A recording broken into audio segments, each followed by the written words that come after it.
You're watching KST News Explainer. In this video, we are going to talk about Earth Day 2022 celebration. This is for GS Paper 3 Environment.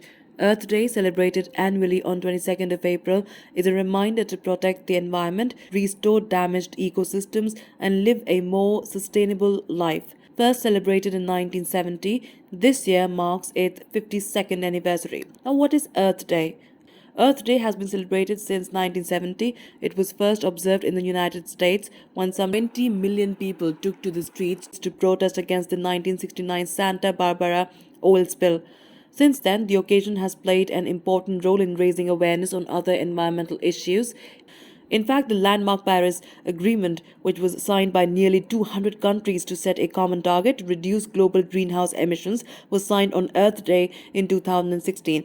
In 2009, the United Nations designated April 22nd as International Mother Earth Day. According to the UN, International Mother Earth Day is celebrated as a reminder that the Earth and its ecosystems provide us with life and sustenance.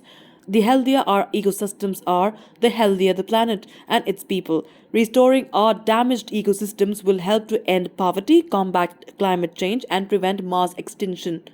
This year, earthday.org has selected the theme Invest in Our Planet. It explains this is the moment to change it all: the business climate, the political climate, and how we take action on climate. Now is the time for the unstoppable courage to preserve and protect our health, our families, our livelihoods together. We must invest in our planet. It also warns that time is short. That's it for this explainer. Thank you so much for watching. To join KSG India courses and to crack the ICE exam, visit ksgindia.com. You can also get a PDF of this explainer on ksgindia.com. Thanks for watching.